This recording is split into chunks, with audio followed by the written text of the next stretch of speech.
Well, let me introduce our guest for this edition of the debate. Former U.S. Marine Ken O'Keefe joins us from London, and we have investigative journalist Lee Kaplan, who joins us from Berkeley. Gentlemen, welcome. Well, thankfully, we're reaching a point in human history where the only people who believe the sort of nonsense that would portray America and its allies is wishing for freedom, justice, democracy, and all of these notions in the rest of the world is remarkably non-existent. Nobody with half a brain believes for a second that the United States cares about the Syrian people, nor democracy, nor any form of justice. The proof of that, of course, is in the 1 million to 2 million dead in Iraq, the millions of orphans, millions of refugees. Afghanistan likewise decimated, a country in tatters. We also can look at Libya and how our humanitarian interventions have benefited that country there. And anyone who thinks that the United States or its allies have any moral standing in the world and actually wish what's best for the people of Syria, again, are either seriously ignorant and stupid or heavily compromised. So the truth of the matter is, of course, that the real reason why we're in Syria, and largely that region, is to carry out wars for the state of Israel. The Jewish state of Israel has a long-term agenda of the Greater Israel Project, and to destabilize the surrounding nations and making sure that there is no form of representative Arab nationalist unity in which a strong leadership that represents the true interests of the people can emerge and that the people themselves can enjoy some form of dignity and liberty in their lives. It's the West that has created the hotbed of takfiri, fake Islam that allows these psychopaths to be armed by our governments and our allies, Qatar and Saudi Arabia first among them. And these psychopaths, of course, are not completely predictable. They will do a lot of what we like, but let's make no mistake about it.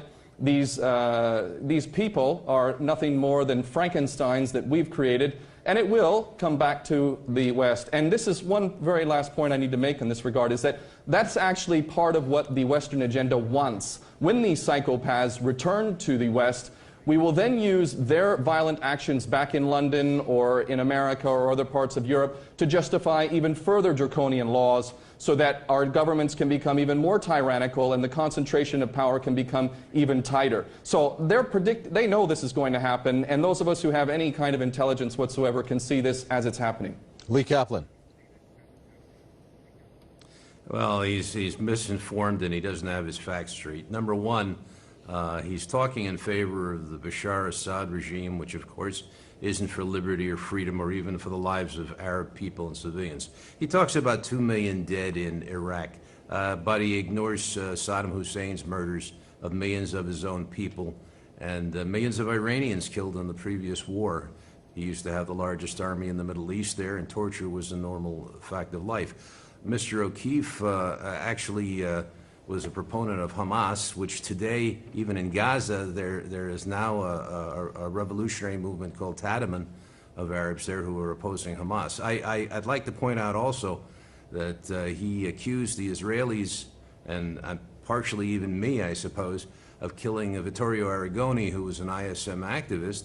However, just recently, the Hamas government reduced the sentences of the 2 Hamas policemen who admitted to killing Arrigoni. So, you know, he's got his enemies mixed up with the good guys. And it's time that people understand that he really doesn't know what he's talking about. Ken O'Keefe. Well, I'd like to thank Lee Kaplan for providing yet another example of how people can be so completely and totally ignorant or totally bought and paid for. I've already got into a private sort of banter between this man and myself in the past. I'm not going to do it again. The fact is that I am a human being who wishes what's best for all people on this planet. And it is not a black and white scenario where you either support Bashar al-Assad or you support the so-called rebels. This is a black and white version. It's very similar to the Republican, Democrat, liberal, left, right paradigms. These are false paradigms created to try and trap us and box us into a certain paradigm, a certain perspective. And I don't buy into that, and I'm not going to feed into it. The fact is that the real crime, the ultimate crime, is the crime of aggression, the international crime of aggression. Those that initiate violence based on false pretexts and lies and carry out state-sponsored terrorism in the form of war are the greatest criminals of all. Ultimately, my birth nation, the United States, and its compatriots in England, and in Israel are the biggest purveyors of violence on the planet. I'm not mistaken at all in my facts. The only person that would buy into the sort of rubbish that this gentleman is speaking of are the kind of people that, again, are bought and paid for, are completely and totally brain dead. So the fact is that Syria is nothing more than a global chessboard agenda. And in that agenda, there is a goal of destabilizing these nations surrounding Israel. Once they're destabilized, it is possible to go in, whether it's a year from now, 5 years from now, and get your puppets in place to be able to extract the resources, to be able to put in permanent military bases, and ultimately to have continuing and ongoing complete control over this region, which of course has profound utility for the purposes of empire, specifically with the energy reserves, and again with permanent military bases that will continue the policy of full spectrum dominance. There's no confusion here. Those of us who care about this world and actually want to see it move for the better are recognizing the obvious history of our birth nations in the West and what they have done. We are the biggest criminals of all, and it is us in the West who need to take care of our governments, because ultimately we are complicit with their crimes, and these crimes can hardly be measured. They are that hideous and they are that consistent. Yes, go ahead. Am I going to get a chance to speak here? Yes. Okay. First of all, he talks about being paid. I'm not paid by anybody to talk about what I talk about. My political positions in favor of the West and the United States and even Israel, I'm not paid for that. I do it out of a moral obligation. And to say that the United States is the greatest exporter of state terrorism is absurd. If you look at the United States actually fights state terrorism.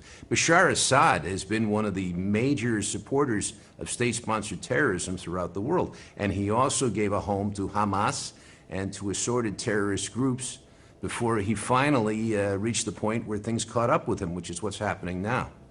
So, you know, anybody who would believe Mr. O'Keefe's comments that the United States is the state sponsor of terrorism and that dictators like Bashar Assad are really the good guys is, you know, somebody who's a victim of Goebbels-like propaganda. That's all it really is. Well, let's, Ken O'Keefe, I'd like to get your reaction to what Saudi Arabia has done. And Prince Bantar has come out and said that it's going to end its cooperation over the Syria war with the United States and with the, I assume, with the rest of the countries, 11 countries that are supposed to, I guess, support the Friends of Syria group. Does this mean, do you think that the Saudi Arabians are going to take the ball in their hands and just go with it? We are getting several reports indicating that they have done so, actually, in Syria by forming 50 brigades and having a head running these brigades. What's your interpretation of this piece of news? I'm reading these same reports, and what is absolutely clear is historically we know that every empire that has ever existed has reached a peak and eventually it falls. There is absolutely no doubt whatsoever that the American empire peaked probably right in the aftermath of 9/11, the ultimate false flag operation. And since that time, it's carried out the agenda that it always wished to carry out in the new Pearl Harbor fashion. It found its excuse to carry out unjustified wars that amount to war crimes and crimes against humanity. And now, in the aftermath, in the wake of all of the horror, pain, suffering, death that has resulted in the policy of full-spectrum dominance, we see now that the people of America and the world are finally realizing what they should have realized some time ago, and that is that the American agenda has nothing to do whatsoever with any sort of justice. And the empire is falling apart. It isn't much longer before we will see that the US dollar will no longer be the reserve currency of the world. Thank God other nations of the world are building their relationships with other nations, developing their trading outside of the US dollar, and eventually when the US dollar is no longer the reserve currency, which is only a matter of time, all of the power and the corruption and the tyranny that has stemmed from the petrodollar system will be no more. And in that case, what's going to happen to the American people is that they're going to enjoy what it's like, to be a third world nation. And this is why the American people need to realize that your sons and daughters are more valuable than what Israel intends to do with them. You don't need to fight any more wars for Israel. You don't need a foreign state dictating to your government, which swore to uphold the U.S. Constitution, what policies should be carried out, especially wars for Israel. And the American people are going to suffer more than anyone else in the end if they don't get their house in order. The fact is that the United States of America, sadly and shamelessly, has been running roughshod over the world. And when we talk about terrorism, it is beyond ridiculous to talk about America fighting a war on terror. The American nation has been responsible for state-sponsored terrorism that has resulted in the death of probably 2 to 4 million people in Vietnam, Laos, and Cambodia, countless people in Korea, countless people through proxy wars in Central and South America, 2 million perhaps in Iraq. I don't know how many thousands and thousands in Afghanistan, proxy wars in Pakistan, Yemen. This is all we have fought wars all over the world. Nobody has exterminated the lives and created more suffering than the United States of America. And this is the truth. And at some point, the American people are going to have to face up to this truth, because it does the American people no good whatsoever to continue to bury their heads in the sand. Yes, Lee Kaplan, go ahead. Okay, well, you know, he's absurd, and he's a professional propagandist. Look, he also throws in Pearl Harbor because he's trying to suggest that the United States was the villain in World War II. The United States defeated the Soviet Union in the Cold War, and they defeated the Nazis in World War II, who declared war on the United States.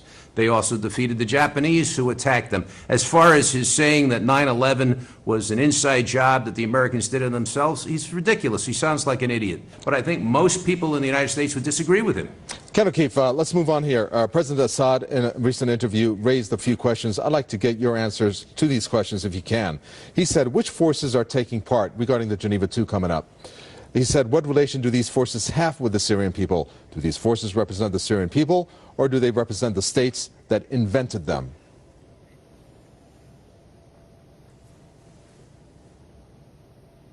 Well, there's absolutely no question. Once again, there is simply no moral standing for these people that are negotiating for a so-called settlement in Syria. Let's get, for instance, to the point about Bashar al-Assad agreeing to dismantle the chemical weapons program, which, by comparison to Israel or the United States, is so minuscule it's hardly to be considered even relevant. The United States of America has a stockpile of biological, chemical, and nuclear weapons, as does Israel.